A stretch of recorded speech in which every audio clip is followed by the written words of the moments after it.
Good morning, everybody. Glenn McDonald, another Mainline Strength and Conditioning podcast. And today I have a special guest, John Fanello. John is a retired warden from USP Allenwood. John has been retired for some time now, I believe over almost 20 years now, correct? 22. 22 years, even better. Okay. All right, John, well, let's introduce yourself and let's talk about where it all started.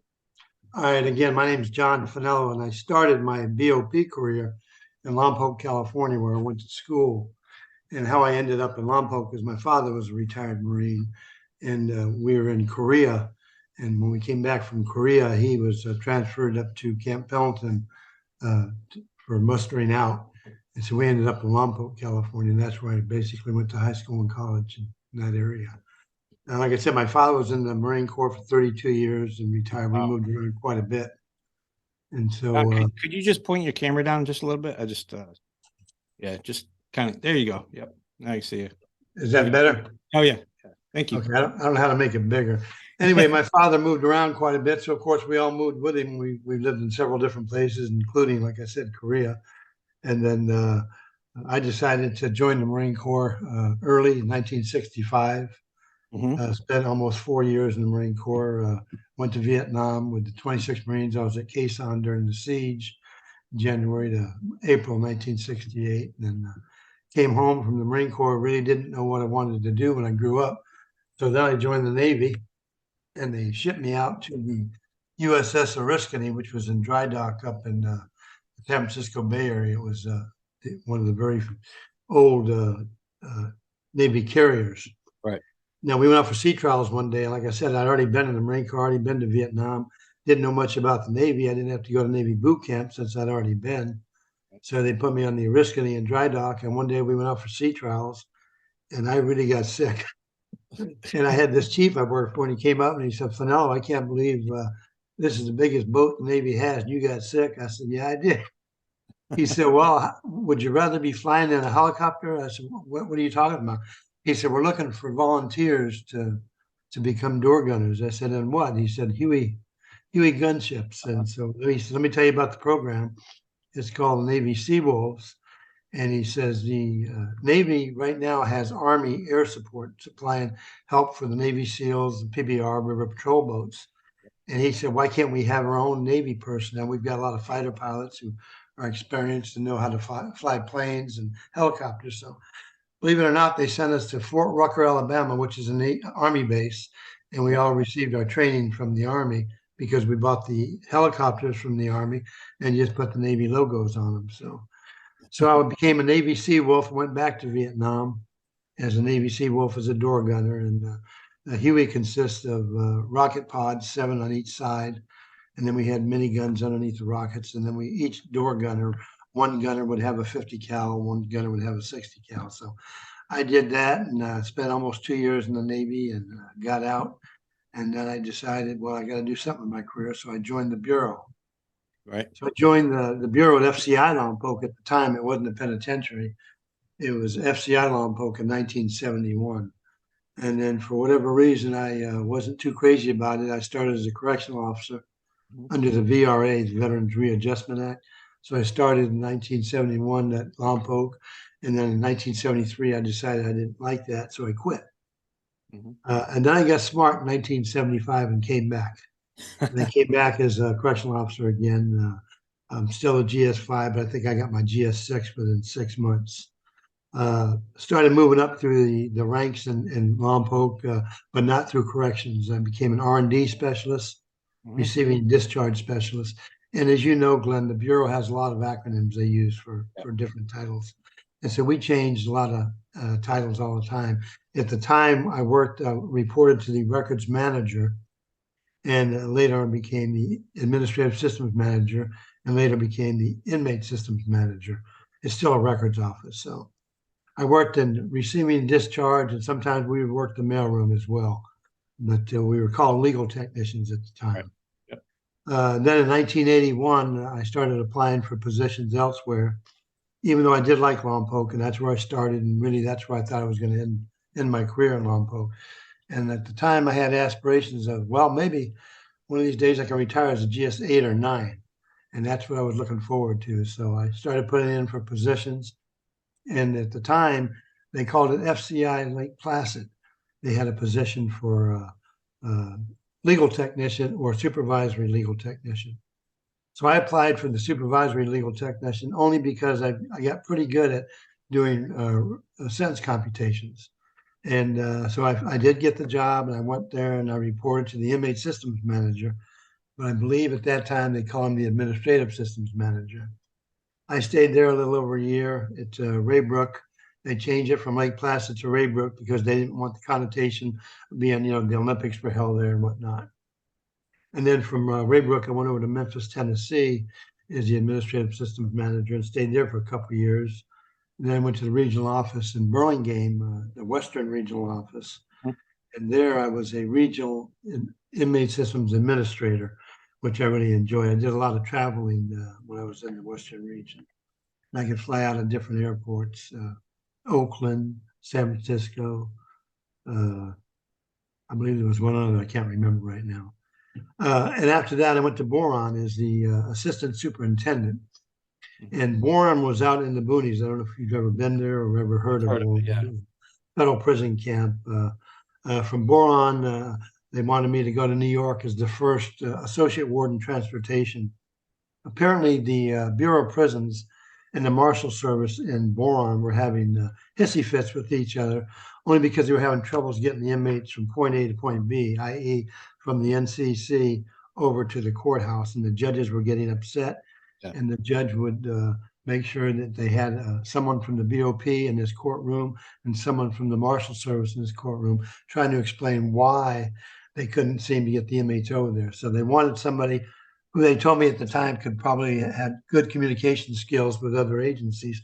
So they picked me for whatever reason. So I went over there and I became very good friends with he just happened to be Italian too, the chief deputy. And we did a good job together. And when we made a mistake, we admitted it in open court. When they made a mistake, they admitted it. So I stayed there a couple of years. And so after New York, I went to Atlanta as the associate warden there.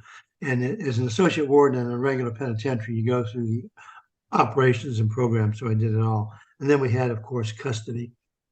From Atlanta, I made my first position as a warden. And believe it or not, the regional director, Sam Sample, sent me to Federal Prison Camp Tyndall Air Force Base in Florida.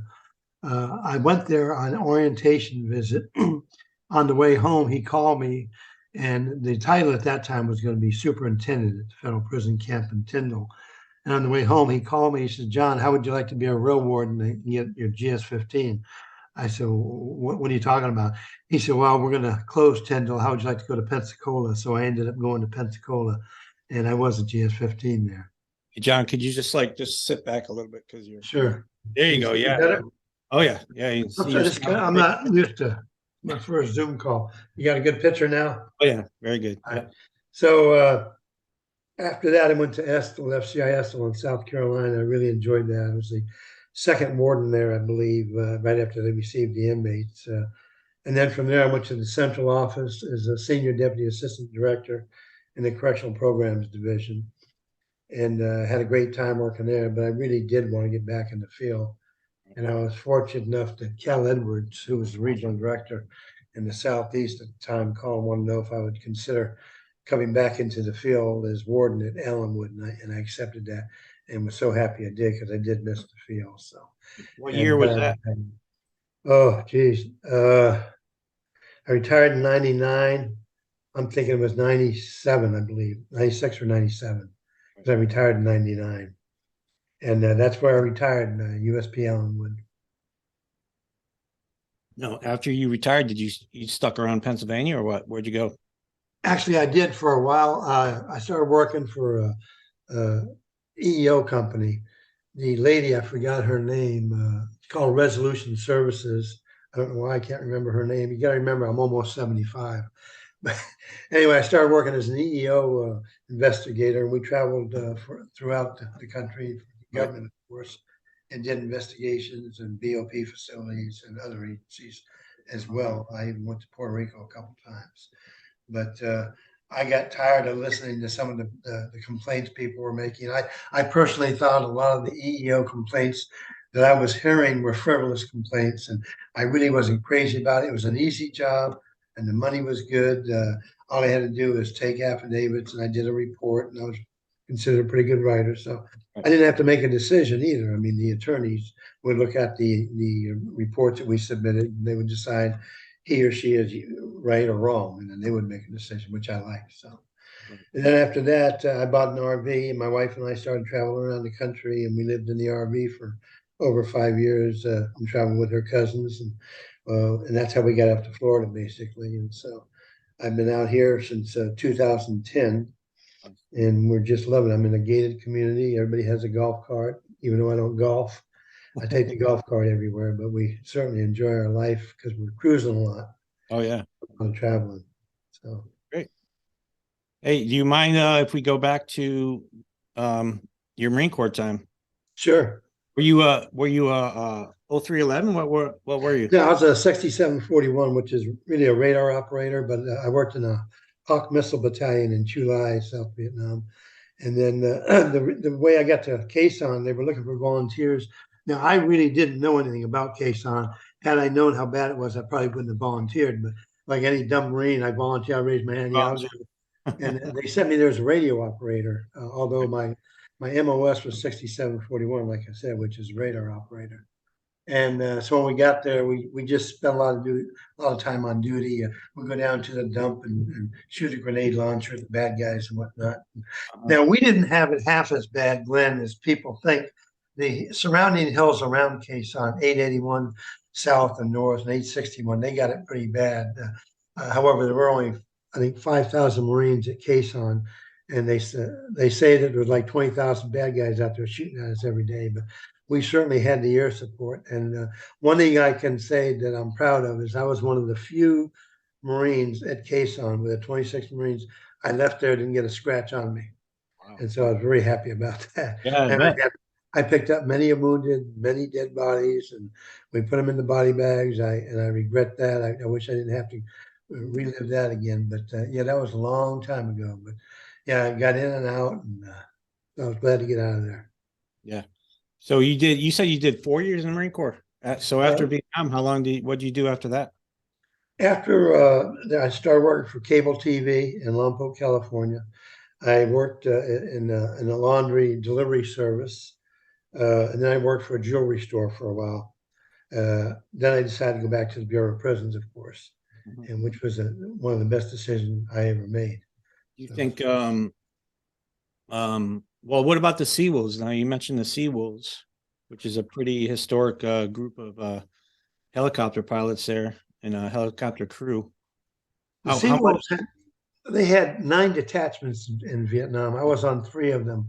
On each detachment, we had 2 Huey gunships. And like I said, Glenn, all of our pilots and all of our door gunners were trained by the Army at Fort Rucker, Alabama. Of course, when we got to Vietnam, the Navy told us, forget everything you learned from the Army, you're going to do it our way. I mean, but any service would do that, as you know.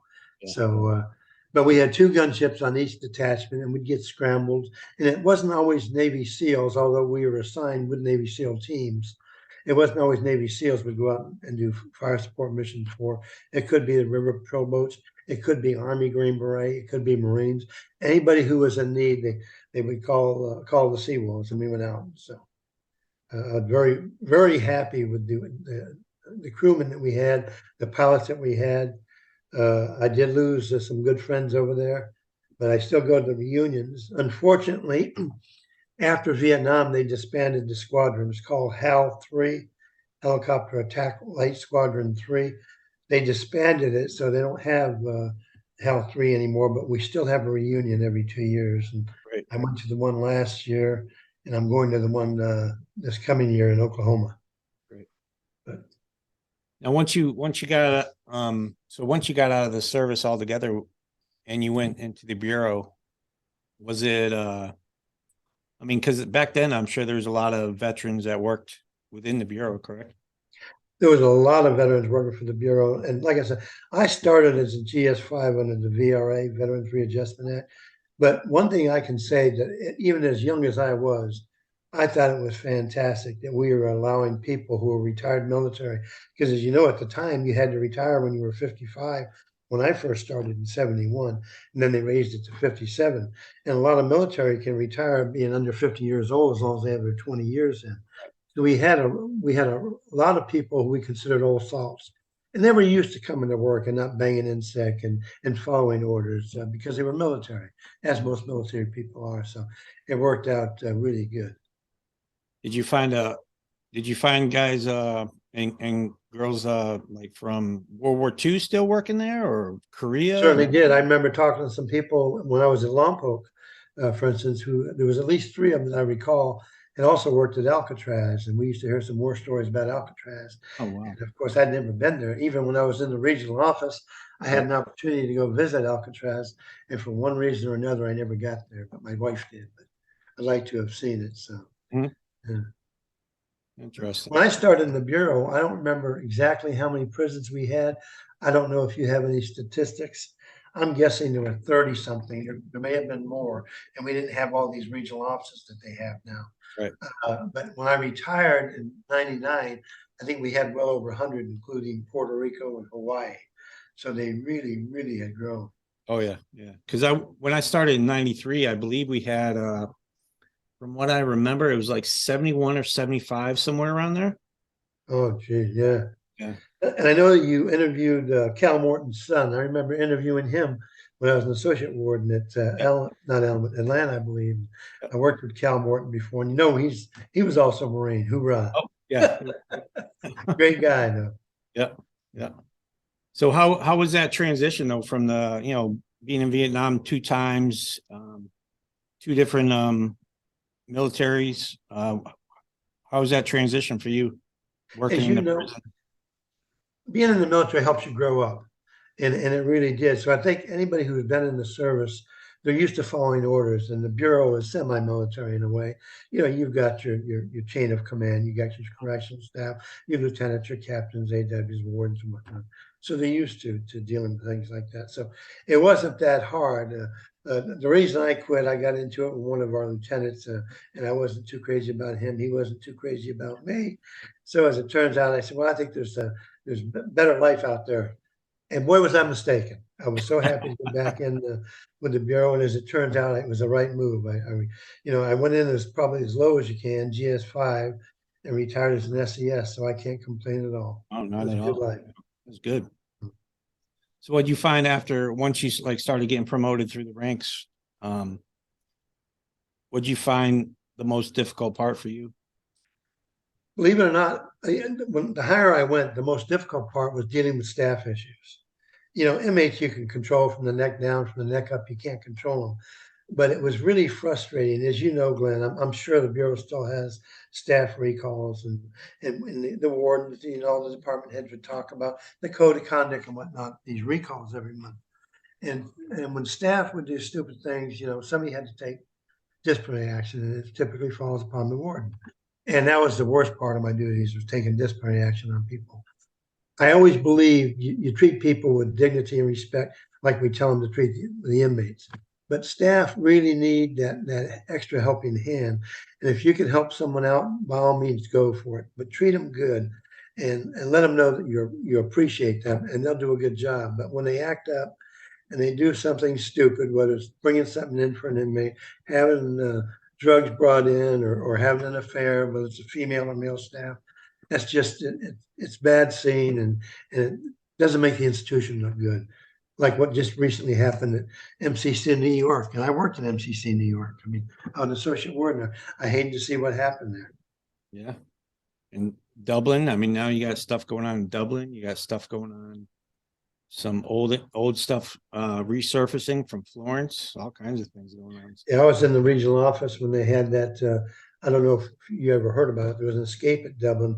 A good friend of mine, Tom Wooten, was the associate warden over there, and he called me. I was a regional duty officer that day from Burlingame. They had a helicopter come in and pick up a female inmate, and what it was at the time, it was a co-ed facility, and the male picked up his girlfriend, and they caught him later on. Make long story short, he was out buying wedding rings, and they caught him. I think it was in Las Vegas.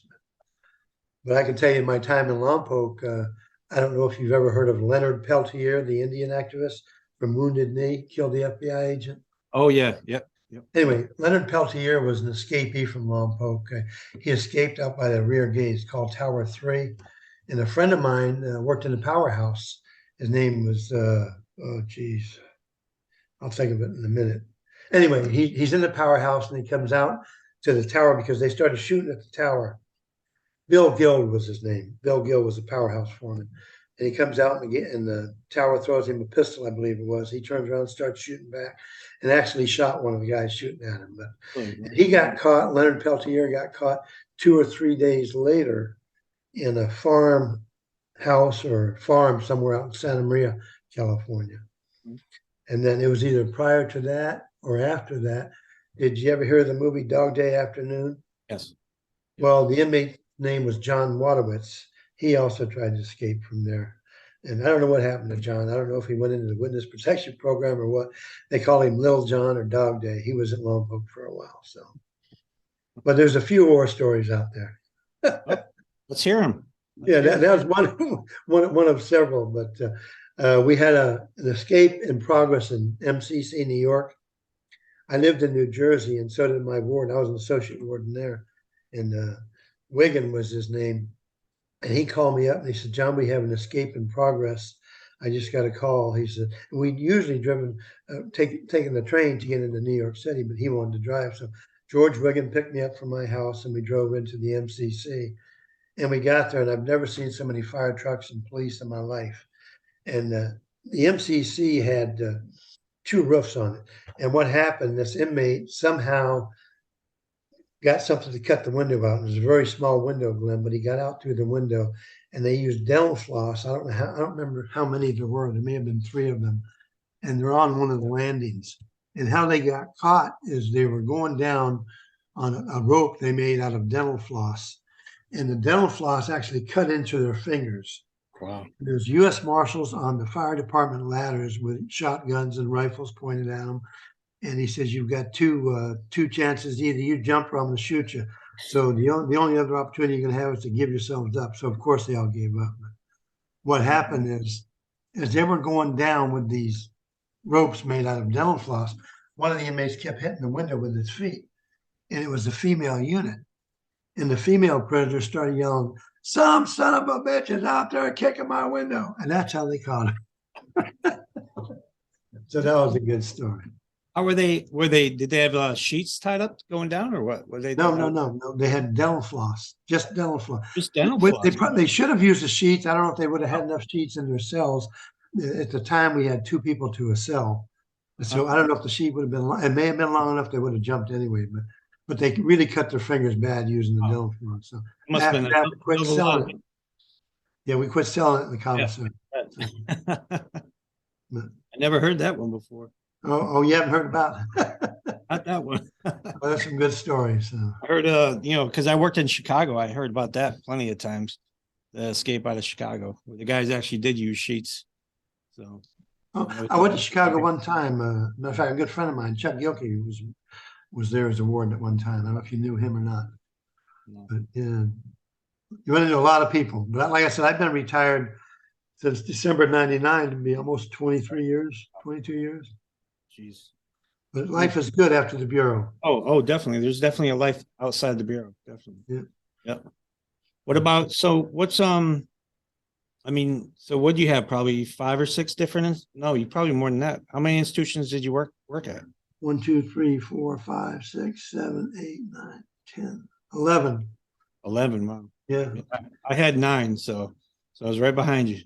You know what? One thing that I think is good, my wife and I were really worried about moving so much with the kids, but they all turned out great, got master's degrees, they're all working. I mean, I really can't complain. A couple of times we were kind of worried about them that they were going to the dark side, but they got used to moving so much. Now they still want to move. Matter of fact, I have a daughter who's worked in 3 institutions. She's now at Grand Prairie and doing computations, and that's what I got into. So she's doing pretty good. I think she's eligible to retire, I think, in 7 years. So, but there's a lot of Bureau prison families out there. Like I said, Cal Morton's son's retired, Cal's retired.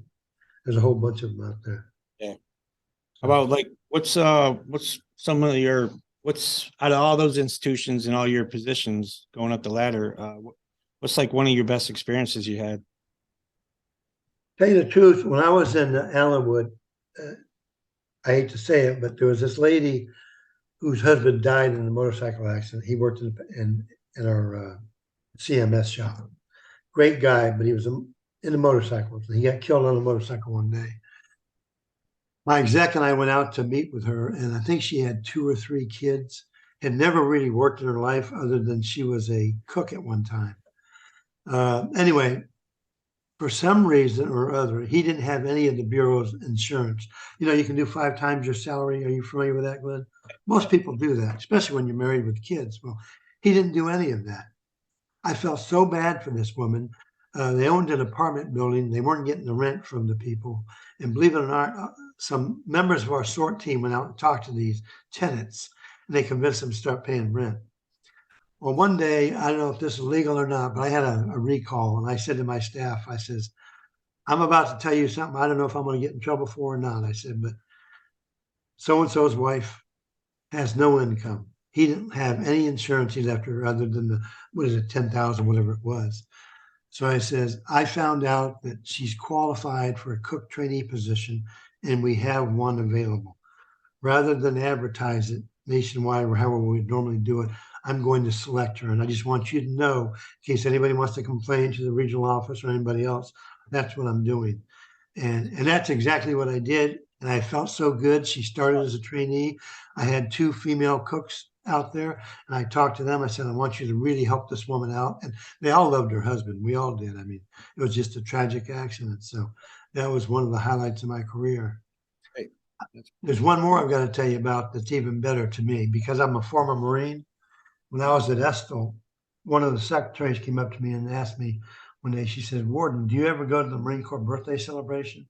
I said, I'll tell you what, my father and I started one in Lompoc, California after I got out. He'd already been retired, of course.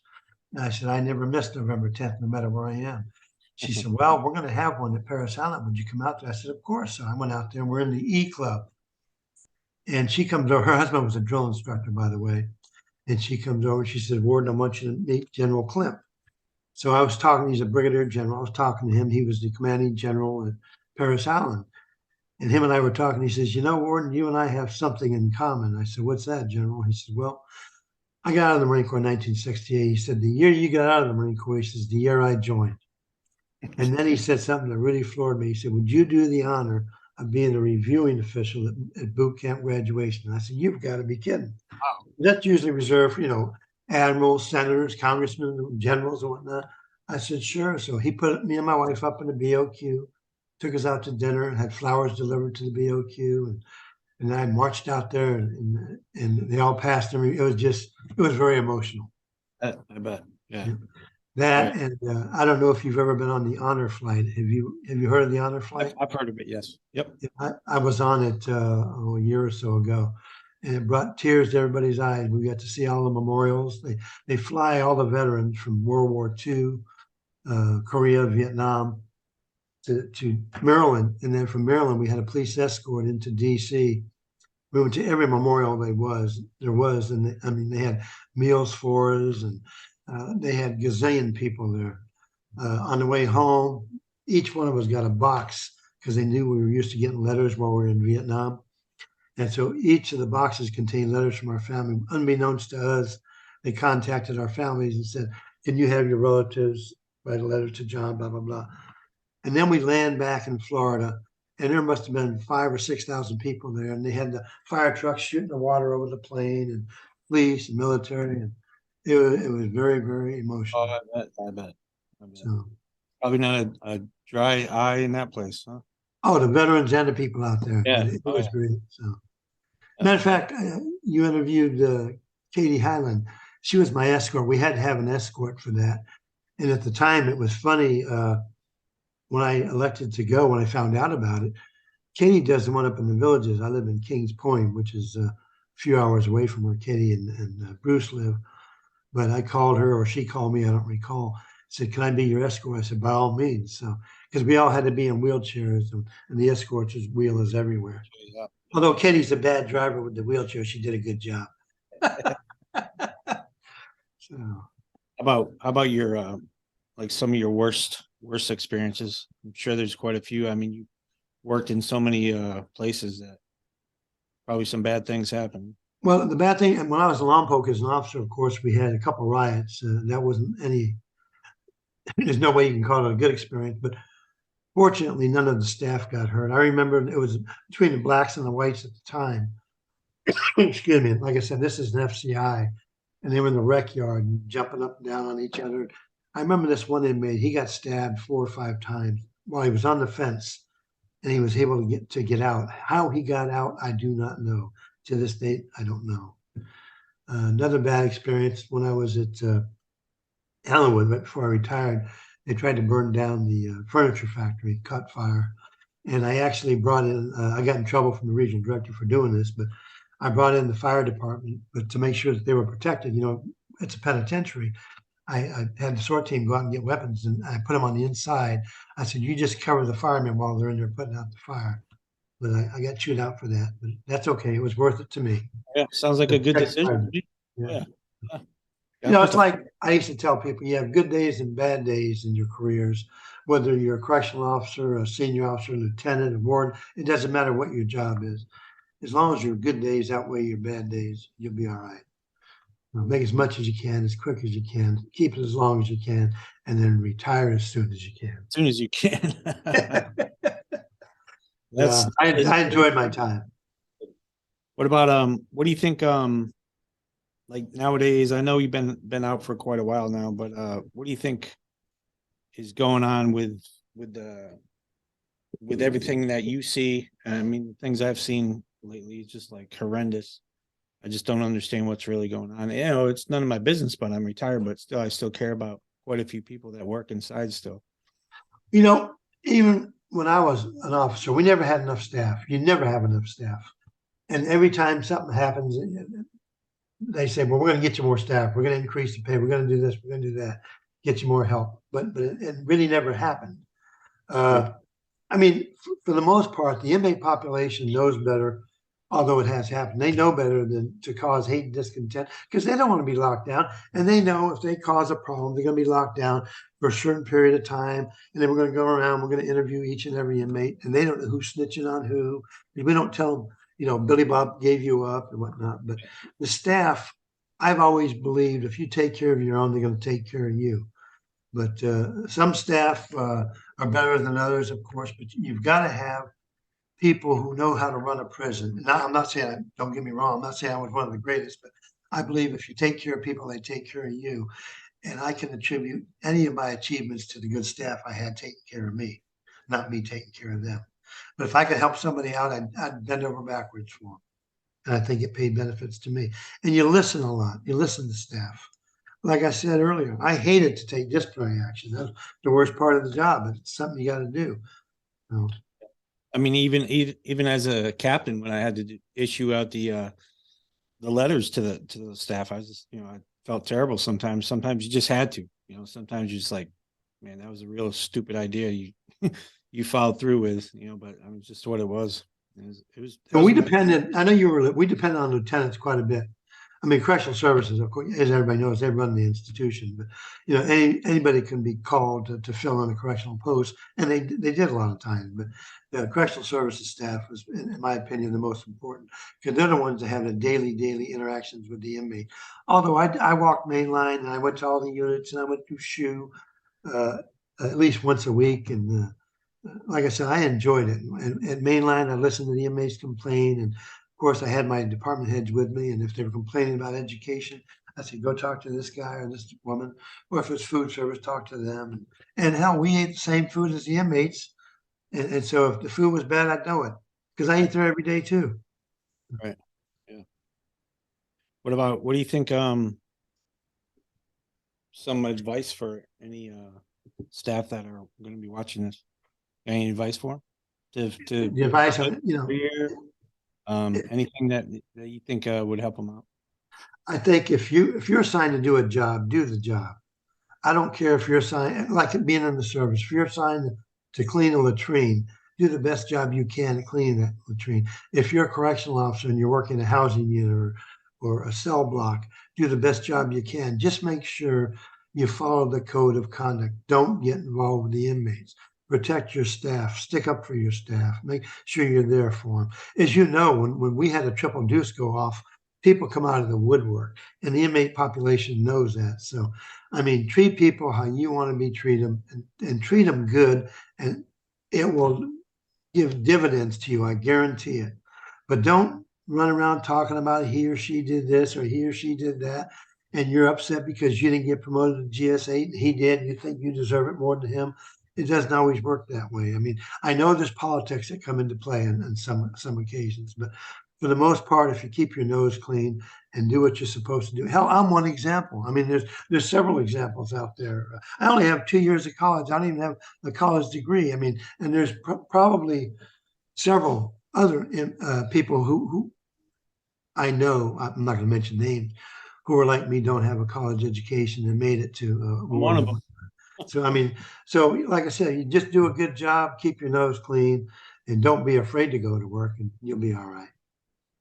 Did you see that even back in your day? Did you see a lot of that issues as far as people just not coming to work, calling in sick all the time? I used to get so upset and frustrated. I don't know what they're calling it now. We call it banging in sick.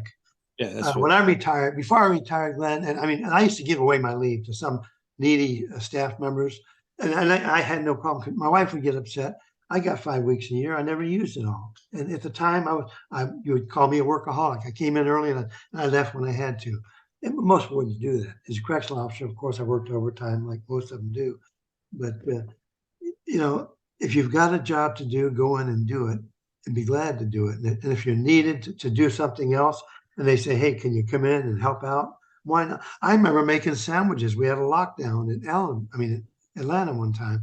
I remember as an associate warden, I'm back in the kitchen making sandwiches, helping them out. Let staff know that you're not afraid to help out. So, but by keep your example. nose clean. Yeah. Yep. I mean, not too long ago during COVID, our whole our inmate population that was working in the kitchen, they all got sick at the same time, and it ended up just being all of us. A couple people from the exec staff were down there. We're just making food for the whole inmate population. Yeah. And that's the way it should be. I mean, you help each other out. But because we all started somewhere. And one thing I liked about the Bureau, Glenn, as you know, usually most of the people moving on up have started at the bottom and moved on up. I mean, I don't know how it is now, but very seldom when you saw somebody come in from the streets, it was usually a caseworker position because they had a college degree. I don't even know if they required to have those anymore. But a caseworker would come on and they'd give them a GS9 or 11. But for the most part, people started as an officer. At my time, it was GS5 VRA, some of them 6. But it's a good career, and it's a good retirement if you stay with it. And you can retire, as you know. I know I was CSRS, and now it's FERS, but even with FERS, it's still going to be a good retirement. So good. Oh yeah, definitely. Yep. Well, plus I'm getting 100% VA disability, so I can't complain. You can't complain. That's a good thing. Yeah, but you earned that, sir. You definitely earned that. Definitely. Well, it was great talking to you. I really appreciate your service, all your time you did in the Marine Corps, the Navy, your time in Vietnam, 2 times in Vietnam, and all your time in the Bureau. That's great. Well, thank you, Glenn. I appreciate it. I'm glad we were able to do this. Not too many people like that around anymore. So it's an honor to talk to you. Really appreciate thank you. Keep doing what you're doing. I think people will appreciate it. Thank you, sir. All right. Thank you, Glenn. Talk to you soon, okay? All right. Have a good day. Bye-bye.